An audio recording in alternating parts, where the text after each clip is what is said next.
The Metaphysics of War is a collection of 16 essays by Evola published in various periodicals in the years 1935 to 1950. These essays constitute what is certainly the most radical attempt ever made to justify war. This justification takes place essentially on two levels, one profane, the other sacred. At the profane, meaning simply non-sacred level, Evola argues that war is one of the primary means by which heroism expresses itself, and he regards heroism as the noblest expression of the human spirit. Evola reminds us that war is a time in which both combatants and non-combatants realize that they may lose their lives and everything and everyone they value at any moment. This creates a unique moral opportunity for individuals to learn to detach themselves from material possessions, relationships, and concern for their own safety. War puts everything into perspective, and Evola states that it is in such times that a greater number of persons are led towards an awakening, towards liberation. From one day to the next, even from 1 hour to the next, as a result of a bombing raid, one can lose one's home and everything one most loved, everything to which one had become most attached, the objects of one's deepest affections. Human existence becomes relative. It is a tragic and cruel feeling, but it can also be the principle of catharsis and the means of bringing to light the only thing which can never be undermined and which can never be destroyed. So far, these ideals may seem quite similar to those espoused by Ernst Jünger, and indeed Evola alludes to him in one place in the text and is uncharacteristically positive. However, Evola goes well beyond Jünger, for he adds to this ideal of heroism and detachment a spiritual and even supernatural dimension. In essential terms, Evola argues that the heroism forged in a war is a means to transcendence of this world of suffering, to identification with the source of all being. He even argues that the hero may attain a kind of magical quality. Unsurprisingly, Evola attempts to situate his treatment of heroism in terms of the doctrine of the Four Ages, a staple of traditionalist writings. The version of the Four Ages most familiar to Western readers is the one found in Ovid, where the ages are gold, silver, bronze and iron. However, Evola has squarely in mind the Indian version, wherein the Iron Age, the most degraded of all, is referred to as the Kali Yuga. To these correspond the four castes of traditional society, with a spiritual, priestly element dominating in the first age, the warrior in the second, the merchant or the bourgeois in third, and the slave or servant in the fourth. When the bourgeois dominates in the third age, the concept of the nation materializes and democratizes itself. An anti-aristocratic and naturalistic conception of the homeland is formed. Ironically, when I read this, I could not help but think of fascist Italy and National Socialist Germany. To the liberal mind, fascism and Nazism both are ultra-conservative. From the traditionalist perspective, however, both are modern, populist movements. And National Socialism especially found itself caught up in reductionist, biological theories of the nation. Nevertheless, Evola writes that fascism appears to us as a reconstructive revolution in that it affirms an aristocratic and spiritual concept of the nation, as against both socialist and internationalist collectivism and the democratic and demagogic notion of the nation. In other words, whatever its shortcomings may be, fascism is for Evola a means to restore tradition. Evola also writes approvingly of fascism having elevated the nation to the status of warrior nation, and he states that the next step would be the spiritualization of the warrior principle itself. Evola tells us that the end of the reign of the bourgeois opens up two paths for Europe.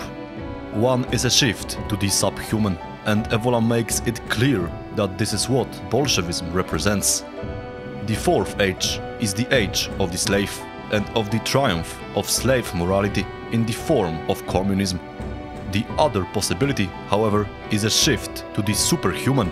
As Evola has said elsewhere, the Kali Yuga may be an age of decline, but it presents unique opportunities for self-transformation and the attainment of personal power.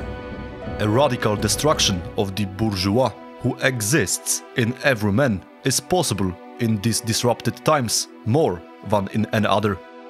Those who ride the tiger are able not just to withstand the onslaught of negative forces in the Fourth Age, but actually to use them to rise to higher levels of self-realization.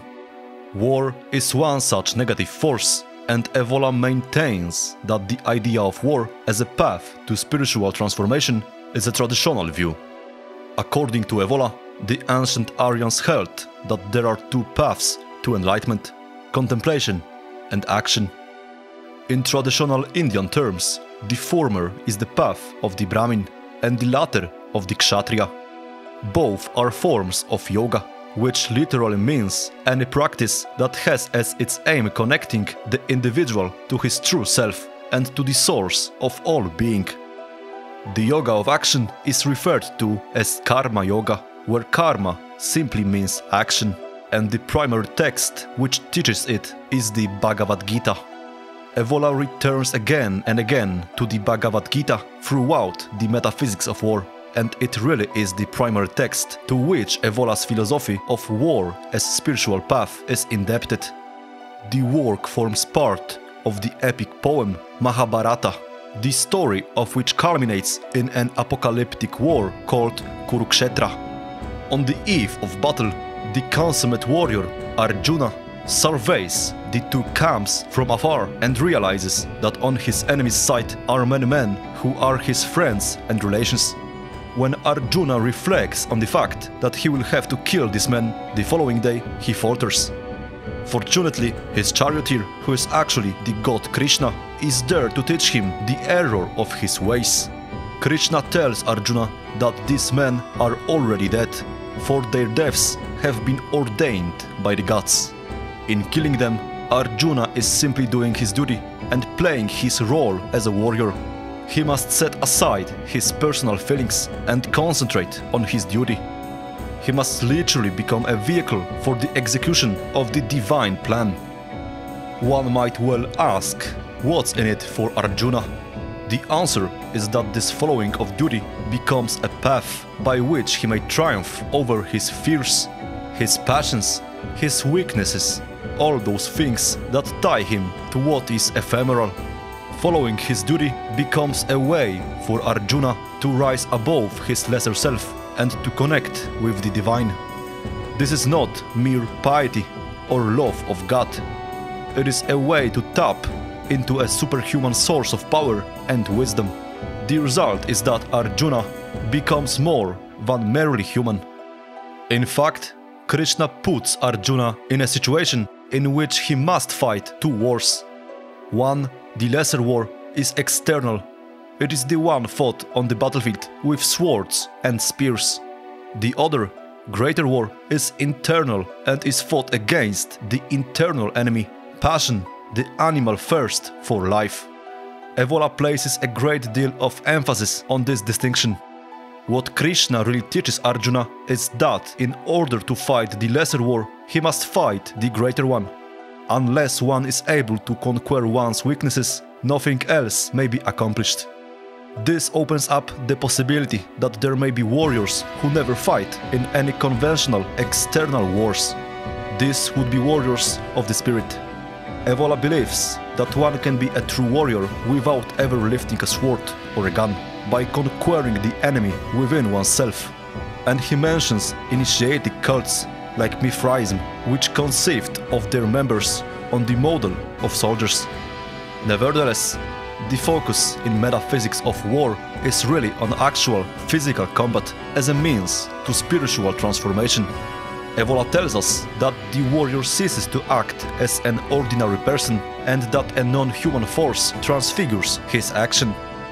The warrior who does not fear death becomes death itself. This is one of the major lessons imparted by Krishna in the Bhagavad Gita. It is not just a matter of waking up, or becoming tougher and harder as it is in Junger, Evola clearly suggests that there is a supernatural element involved. He writes that the one who experiences heroism spiritually is pervaded with a metaphysical tension, an impetus whose object is infinite and which, therefore, will carry him perpetually forward beyond the capacity of one who fights from necessity, fights as a trait, or is spurred by natural instincts or external suggestion. Elsewhere, Evola states that when the right intention is present, then one has given birth to a force which will not be able to miss the supreme goal. Heroic experiences seem to possess an almost magical effectiveness. They are inner triumphs which can determine even material victory and are a sort of evocation of divine forces intimately tied to tradition and the race of the spirit of a given stock. The suggestion here is that the experience of combat fought with the right intention results in a kind of ecstasy, an active ecstasy. The Greek ecstasis literally means standing outside oneself. In combat, one is lifted out of one's ordinary self and, more specifically, out of one's concern with the mundane cares of life. One enters into a state where one ceases even to care about personal survival. It is at this point that one has ceased to identify with the animal elements in the human personality and has tapped into that part of us that seems to be a divine spark. This is not, however, an intellectual state or realization. Instead, it is a new state of being which pervades the entire person. The ancient Germans called it Wut and Odr, and from these two words derive two of the names of the chief Germanic gods, Wotan and Odin. Odin is not, however, conceived simply as the god of war. He is also the god of wisdom and spiritual transformation. In this state of ecstasy, one feels oneself lifted above the merely human. One's senses and reflexes become more acute, one's movements more graceful. Life suddenly comes into perspective and is seen as the transient affair that it really is, and one feels invincible, capable of accomplishing anything. One has, in fact, become a god. Evola ties this achievement of self-transformation through combat into a general vision of life, which he expresses in one of the most memorable metaphysical passages in this small volume. Like electrical bulbs, too brightly lit, like circuits invested with too high potential, human beings fall and die only because a power burns within them which transcends their finitude, which goes beyond everything they can do and want.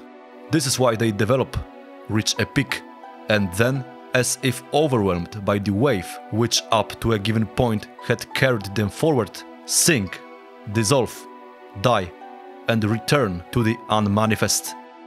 But the one who does not fear death, the one who is able, so to speak, to assume the powers of death by becoming everything which it destroys, overwhelms, and shatters, this one finally passes beyond limitation. He continues to remain upon the crest of the wave. He does not fall, and what is beyond life manifests itself within him. Throughout the Metaphysics of War, Evola describes the various virtues of the warrior. These are the characteristics one must have to be effective in battle and receptive to the sort of experience Evola describes. Again, however, it is very clear that he believes that all those who follow a path of spiritual transformation are warriors. Evola describes the warrior as without any doubt or hesitation, as having a bearing that suggests he comes from afar, as holding a world-affirming outlook. The warrior takes pleasure in danger and in being put to the test. The lesson here for all of us, Evola says, is to find the meaning in adversity and to take hardships as calls upon our nobility. The warrior regards as comrades only those he can respect. He has a passion for distance and order. He has the ability to subordinate his passions to principles. The warrior's relations with others are direct, clear, and loyal. He carries himself with a dignity devoid of vanity and loathes the trivial. Above all, however, Evola emphasized the importance of detachment. Detachment towards oneself, towards things, and towards persons, which should instill a calm and incomparable certainty and even, as we have before stated, an indomitability.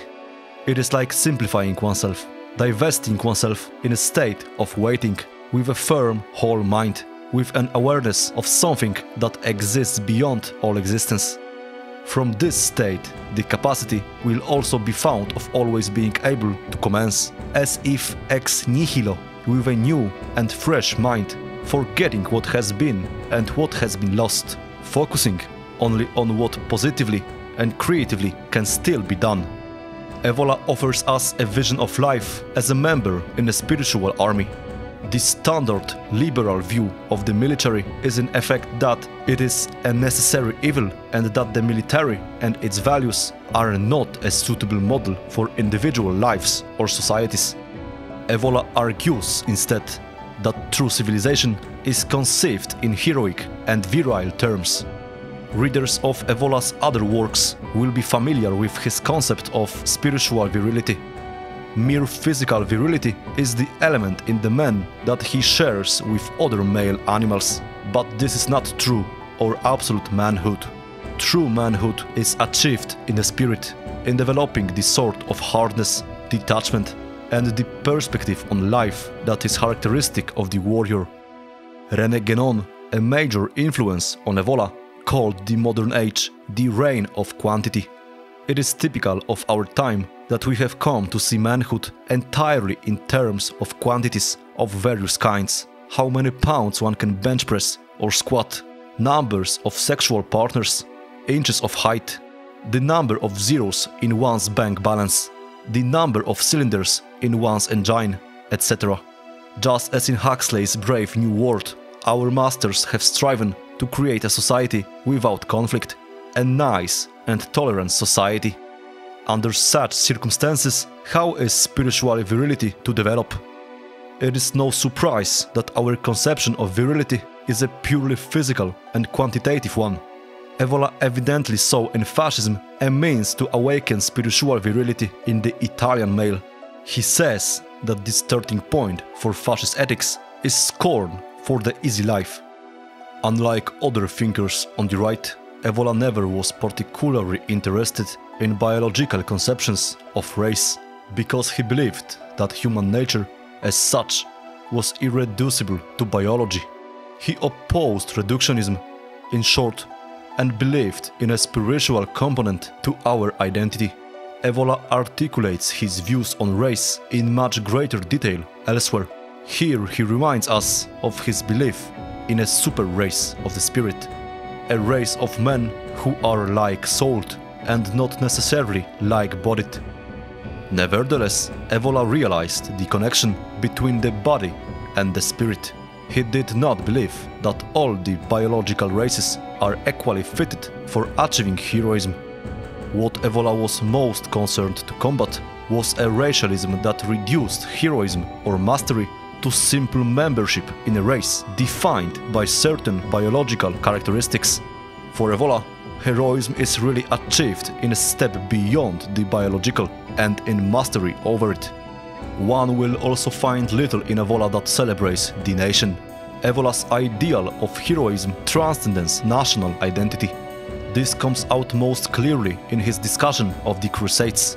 In fact, the man of the Crusades was able to rise, to fight and to die for a purpose which, in its essence, was supra-political and supra-human, and to serve on a front defined no longer by what is particularistic, but rather what is universal.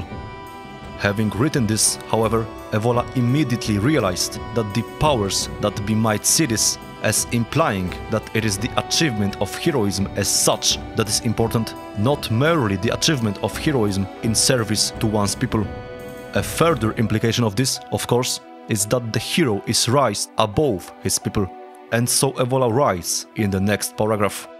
Naturally, this must not be misunderstood to mean that the transcendent motive may be used as an excuse for the warrior to become indifferent, to forget the duties inherent in his belonging to a race and to a fatherland. Evola is not really being disingenuous here. Taking a cue again from the Bhagavad Gita, one can say that it is the performance of one's duty to race and fatherland that is the path to liberation. But as the wise man once said, when the raft takes us to the other shore, we do not put it on our backs and carry on with it. As Raja Yoga teaches, there is no God, and certainly no country, above an awakened man. Evola is fundamentally a philosopher of the left-hand path, not a conservative. This individualistic element in him is troublesome for many on the right, and it is one of the primary reasons why he was unable to wholly reconcile himself to fascism. 9 of these essays were written during the Second World War, and it is interesting to see how Evola situates his understanding of the conflict within his philosophy.